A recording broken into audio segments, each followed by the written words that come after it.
एक गांव में गरीब लोगों की एक बस्ती थी। उसके बगल में ही एक अमीर लोगों की कॉलोनी थी। गरीब बस्ती वाले छोटे मोटे काम करते हुए जीते थे। अमीर लोग बड़े बड़े व्यापार करते हुए पैसे कमाते थे।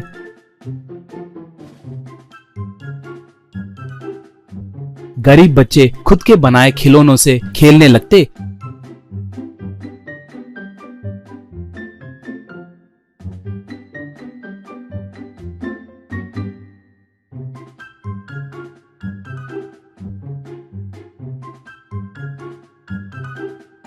तो धनवान बच्चे अच्छे महंगे महंगे खिलौनों से खेलते थे।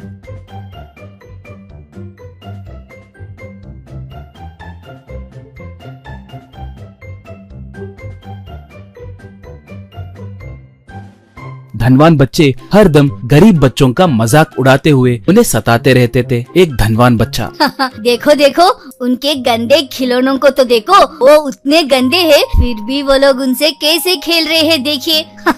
कहा तो एक बच्ची, उसमें तो थोड़े हमारे फेंके हुए खिलौने भी है। इन लोगों को शर्म नहीं है हमारे फेंके हुए खिलौनों से खेलने के लिए, बोली गरीब बच्चा। तब तुम लोगों को हमारा मजाक उड़ाने के अलावा दूसरा कोई काम नहीं है क्या? जाओ जाकर अपना काम देखो, हमारे आड़े आए तो अच्छा नहीं रहेगा। कहा एक बच्ची। तब तुम लोगों को खिलौने की मरम्मत करना नहीं आने के कारण फेंक दिए, तो हम लोग हमारे समझदारी से उन्हें ठीक करके खेल रहे हैं। तुम लोगों से भी हम समझदार हैं, बोली। ऐसे वो लोग बातों बातों में झगड़ने लगते।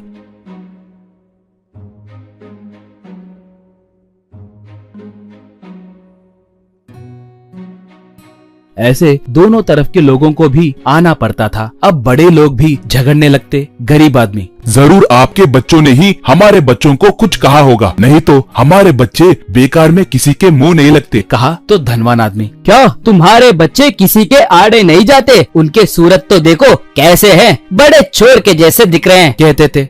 ऐसे वो लोग भी झगड़ने लगते।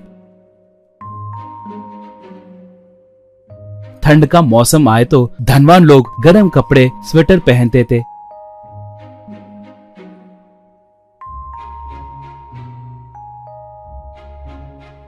गीजर के पानी से नहाते थे।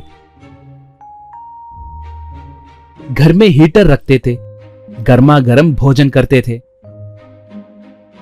मगर गरीब लोग ठंडे पानी से नहा नहीं सकते थे। ठंड में कांपने लगते थे। पानी को गर्म करने के लिए लकड़ियां कम पड़ेंगे कहकर पानी गर्म नहीं करते थे। थोड़े लोग तो नहाना ही बंद कर देते थे। एक बार सर्दी के मौसम में उस गांव को एक नया टीचर ट्रांसफर होकर आया।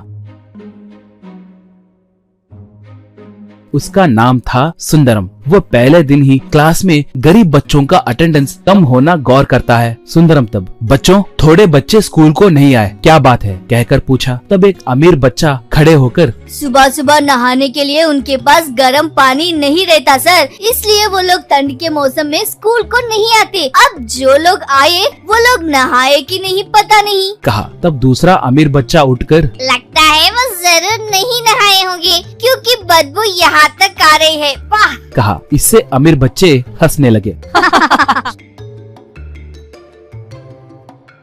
सुंदरम मास्टर तब, शट अप, एक और बार ऐसी बातें किए तो तुम्हारी टांगे तोड़ दूंगा। कहकर गरीब बच्चों से, बच्चों शाम को मैं तुम्हारे घरों के पास आऊंगा, तुम्हारे माता पिता को वहाँ पर रहने के लिए कहो। कहा। वो लोग ठीक है बोले।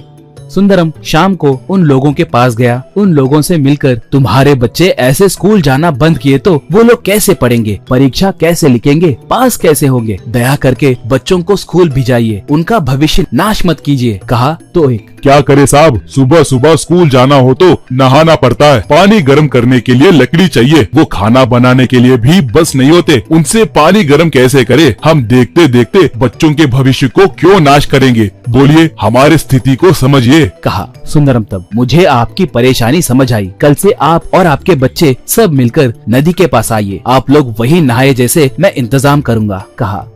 अगले दिन सब नदी के पास गए। तब तक वहाँ पर बड़े बड़े बांडी रखे हुए थे। उनमें छोटे छोटे मग भी रखे थे। एक बड़े से बांडी में घास डाला हुआ था। सुंदरम तब, आप सब उन बांडियों में बैठकर पानी के अंदर जाइए। कहा। वो सब उनमें बैठकर पानी के अंदर गए। तब सुंदरम घास डाले हुए बांडी को लाकर उनके बीच में रखकर उसके अंदर आग लगाया। वो जलते हुए उन सबको गर्मी देने लगी।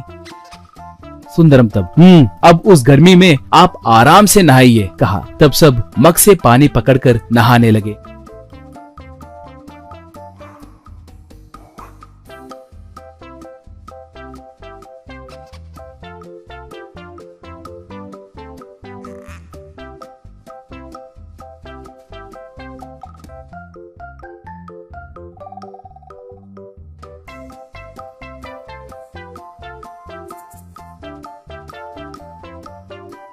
बाद में सब सुंदरम को धन्यवाद बोले। ऐसे आए दिन सब ठंड के मौसम में नहाते हुए ठंड से बचकर बहुत खुश होने लगे।